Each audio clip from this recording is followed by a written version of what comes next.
নমস্কার। আমরা এখন আছি যোগনগর ঋষিকেশ স্টেশনে। সবেমাত্র দুন এক্সপ্রেস থেকে আমরা নেমেছি সকাল 5টা নাগাদ। নেমে আমরা একটু ফ্রেশ হয়ে নিয়েছি, কারণ আমাদের এই মুহূর্তে গাড়ি ধরতে হবে। আমরা যাবো অ্যাকচুয়াল আজকে চোপতা। তো এই ভিডিওর মাধ্যমে আমরা দেখাবো যে চোপতার রাস্তার যে প্রাকৃতিক দৃশ্য এবং চোপতা পর্যন্ত পৌঁছাতে গেলে আমরা আর কি কি দেখব। তো দেখতেই পাচ্ছেন এখন যে ঋষিকেশ স্টেশন সত্যি একটা অপূর্ব স্টেশন বলা চলে। খুব সুন্দর, গোছানো গাছানো এবং পরিষ্কার। তো আমাদের গাড়ি বাইরে ওয়েট করছে। গাড়ি আমাদের আগেই বুক করা ছিল। চলুন আমরা গাড়িতে উঠি এবং এগিয়ে চলি। আমাদের গাড়ি আমরা ঋষিকেশ থেকে ছেড়ে দিয়েছি। আমরা যাচ্ছি চোপতার দিকে। প্রথম আমাদের ডেস্টিনেশন সেটা হচ্ছে যে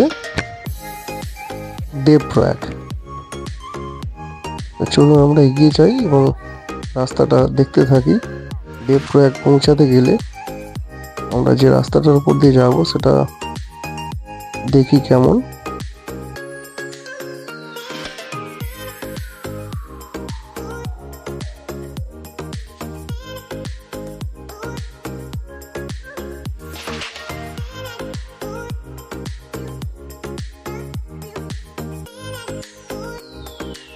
অপূর্ব সুন্দর রাস্তা এবং সামনেই উঁচু উঁচু পাহাড়গুলো, দুর্দান্ত দৃশ্য। দেখুন কিভাবে ওয়েদার চেঞ্জ হয়েছে। আমরা যাচ্ছি রোদের মধ্যে আর সামনে পুরো মেঘে ঢেকে আছে। সুন্দর একটা ওয়েদার ক্রিয়েট হয়েছে। আমরা এগিয়ে চলেছি দেবপ্রয়াগের দিকে, যেটা আমাদের প্রথম ডেস্টিনেশন। দেবপ্রয়াগ হচ্ছে অলকানন্দা এবং ভাগীরথী এই দুটোর সঙ্গম বা মিলনস্থল বলা চলে, এবং একটা পবিত্র স্থানও বটে। সেই দেবপ্রয়াগে আমরা একটু দাঁড়াবো, দেখবো, এবং তারপর আমরা আবার এগিয়ে যাব চোপতার দিকে। তো দেবপ্রয়াগ পর্যন্ত রাস্তাটাই সুন্দর, তারপর তো আরো হয়তো সুন্দর হবে। ঋষিকেশ থেকে দেবপ্রয়াগের ডিস্টেন্স হচ্ছে প্রায় 75 কিলোমিটার মতো, এবং মোটামুটি ঋষিকেশ থেকে 2.5 থেকে 3 ঘন্টা টাইম লাগে। পাহাড়ি রাস্তা, প্রচণ্ড বেন্ড আছে, তো তার জন্য এই সময়টা লাগে। তো দেখুন আমরা অলরেডি দেবপ্রয়াগে এসে গেছি। দেবপ্রয়াগ দেখতে পাচ্ছি। আর যে নদীর সঙ্গমটা আমরা দেখছি, আমরা ডান দিকে যে নদীটা বেরিয়ে গেছে, ডান দিকে বেন্ড হয়েছে, ওটা হচ্ছে অলকানন্দা। আর বাঁ দিক থেকে যেটা আসছে ওটা হচ্ছে ভাগীরথী। এই দুটো নদীর মিলন এখানে হয়েছে, এবং এই দুটো নদী মিলেই তৈরি হয়েছে গঙ্গা। অ্যাকচুয়ালি আমরা যে ভিডিওটা করছি যেদিক থেকে, এদিকে গঙ্গা বয়ে যাচ্ছে। ডান দিক থেকে এসেছে অলকানন্দা, আর বাঁ দিক থেকে এসেছে ভাগীরথী। অলকানন্দা নদীটা এসেছে অ্যাকচুয়াল বদ্রীনাথের কাছ থেকে, তা শতপন্থ, এবং ভাগীরথী খাড়াক যে হিমবাহটা রয়েছে সেখান থেকে তৈরি হয়েছে। আর ভাগীরথী তো তৈরি হয়েছে আমরা সবাই জানি, যে গঙ্গা নদীর উৎস বলে থাকি, গোমুখ হিমবাহ থেকে। দুটো নদী এসে এখানে মিলিত হয়েছে, হয়ে তৈরি হয়েছে গঙ্গা। পূর্ব সুন্দর একটা দৃশ্য আমরা দেখছি এখান থেকে। দুটো জলের কালারও ডিফারেন্ট কালার, পরিষ্কার বোঝা যাচ্ছে এখান থেকে। আমরা ওই পাহাড়েই যাব নদীটা ক্রস করে। অ্যাকচুয়ালি আমরা অলকানন্দার পাশ থেকেই এগিয়ে যাব চোপতার দিকে। অলকানন্দার জলটা একটু ডিপ কালার, আর ভাগীরথীর জল একটু লাইট কালার, বাঁদিক থেকে যেটা আসছে।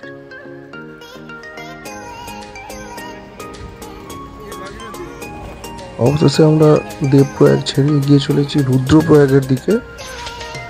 রুদ্রপ্রয়াগে একটা সঙ্গম, তো চলুন আমরা এগিয়ে যাই এবং রুদ্রপ্রয়াগে আমরা দেখি যে কিরকম দৃশ্য দেখা যায়। ঋষিকেশ থেকে রুদ্রপ্রয়াগের ডিস্টেন্স হচ্ছে 135 কিলোমিটার।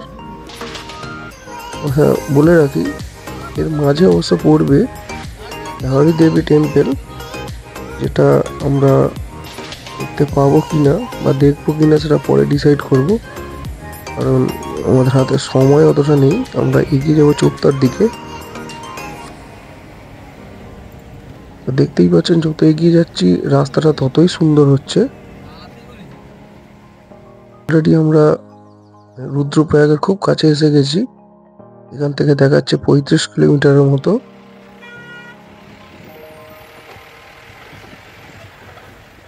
দেখেন আমরা রুদ্রপ্রয়াগে এসে গেছি। এবং এখানে বলে রাখি এই রুদ্রপ্রয়াগ হচ্ছে যে অলকানন্দা এবং মন্দাকিনী এই দুটি নদীর মিলন এখানে হয়েছে। আর অলকানন্দা তো আগেই বলেছে শতপন্থ গ্লেসিয়ার থেকে সৃষ্টি হয়েছে, আর মন্দাকিনী সৃষ্টি হয়েছে চোরাবাড়ি গ্লেসিয়ার থেকে, যেটা এসেছে কেদারনাথের কাছ থেকে, আর মন্দাকিনী এসেছে বদ্রীনাথের কাছ থেকে। এবার আমরা এগিয়ে চলেছি উখি মঠের দিকে।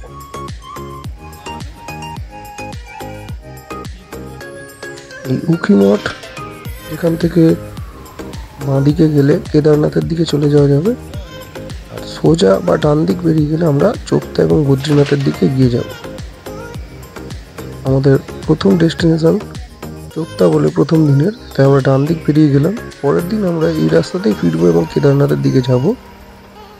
আজকে যাই উখি মঠ আমরা ক্রস করে গেলাম। খুব ন্যারো, মাঝে মাঝে এরকম জ্যাম হচ্ছে।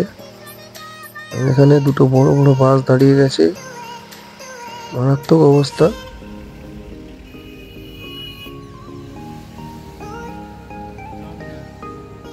রাস্তাতে তো এরকম প্রাকৃতিক দৃশ্য দেখাই যায়।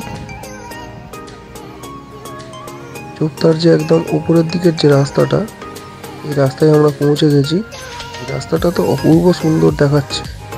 প্রচন্ড ঘন একটা জঙ্গল এবং তার মধ্যে দিয়ে এরকম সরু একটা রাস্তা, সংকীর্ণ রাস্তা। তো দুর্দান্ত একটা প্রাকৃতিক দৃশ্য। চলুন আমরা এগিয়ে যাই, এই দৃশ্যগুলো উপভোগ করি।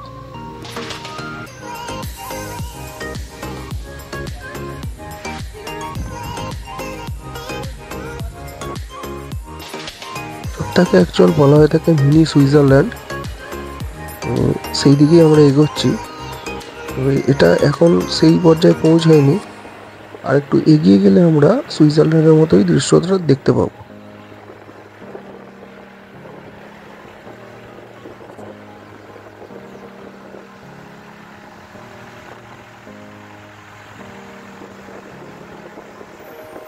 যারা শান্ত নিরিবিলি প্রাকৃতিক পরিবেশ এনজয় করতে চান তারা এই জায়গায় আসুন, সুন্দর লাগবে। একদম শান্ত নিরিবিলি একটা প্রাকৃতিক পরিবেশ, এটা আপনাকে মুগ্ধ করবেই। আমরা একদম চোপতার খুব কাছাকাছি পৌঁছে গেছি। অ্যাকচুয়াল আমরা যেখান থেকে তুঙ্গনাথ ট্রেকিং হয় সেই জায়গায় যাব। তার আগে প্রচুর জায়গাতে অন্তত 6-7 কিলোমিটার রাস্তা জুড়ে আমরা দেখতে পাচ্ছি যে প্রচুর টেন্ট বা ক্যাম্পিং রয়েছে, কারণ এখানে হোটেল খুব কম। যারা ট্রেক করে এই ক্যাম্পগুলোতেই বেশিরভাগ বুক করে থাকে। আমাদের বুকিং নেই, তাই আমাদের একটু টেনশন আছে। যাই, এগিয়ে যাই, দেখি কি অবস্থাটা হয়।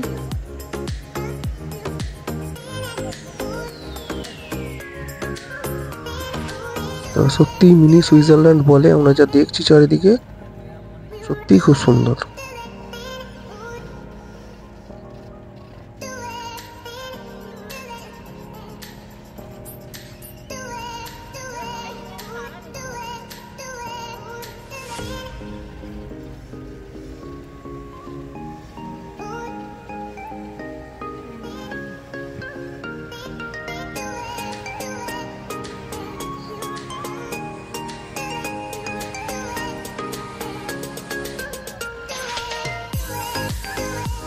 আমরা অলরেডি চোপতার খুব কাছাকাছি এসে গেছি, আর 2 থেকে 3 কিলোমিটার বাকি আছে ড্রাইভার যা বললো।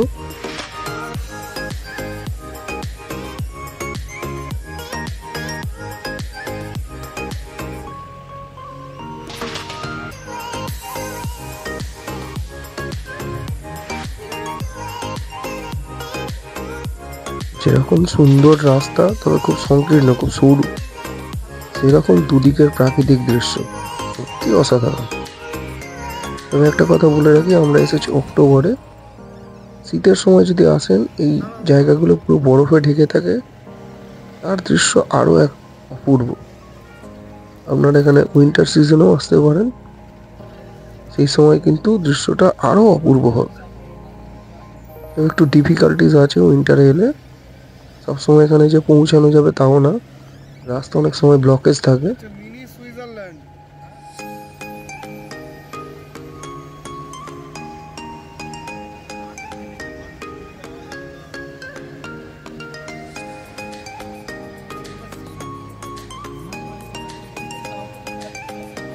অপূর্ব একটা রাস্তা উপভোগ করতে করতে আমরা এগিয়ে চলেছি চোপতার দিকে। আপনারাও উপভোগ করুন আমার সাথে।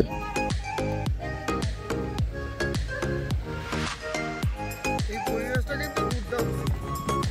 হোটেল ফোটেল বেশি নেই, এনেই ফাঁকা ফাঁকা।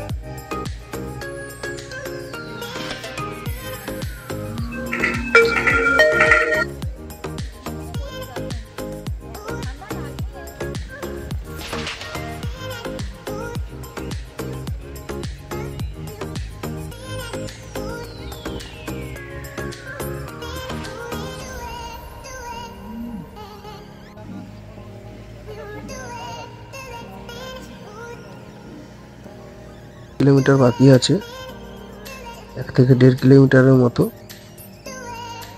আমরা প্রায় এসে গেছি।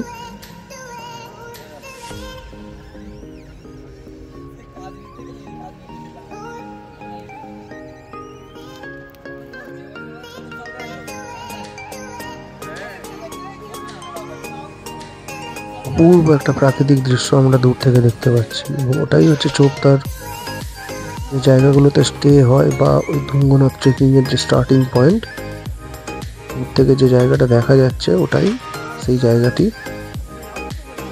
এখন আমরা এসেই গেছি প্রায়, এবং এখানে আমাদের নামতে হবে। গাড়িটা একটা জায়গায় পার্কিং করেছে।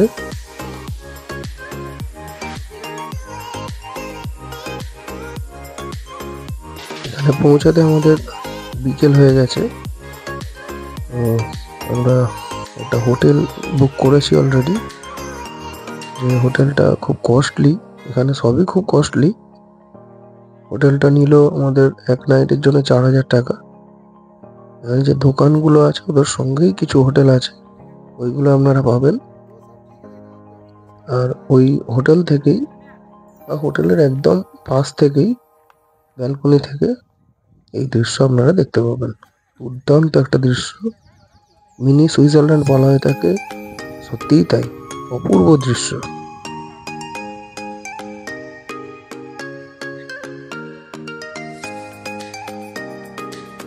বিকেলবেলা আমরা আর তুঙ্গনাথের দিকে যাব না, কাল যাব। তো সেই কারণেই ওখানে বসে বসে এই প্রাকৃতিক দৃশ্য উপভোগ করছি।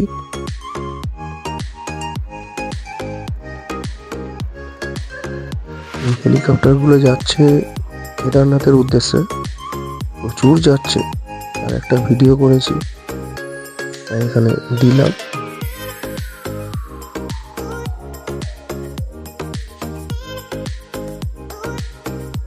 দেখুন প্রকৃতির খেলা কিভাবে আস্তে আস্তে চেঞ্জ হয়ে যাচ্ছে, এবং আমরা আস্তে আস্তে দেখতে পাচ্ছি সন্ধে হচ্ছে।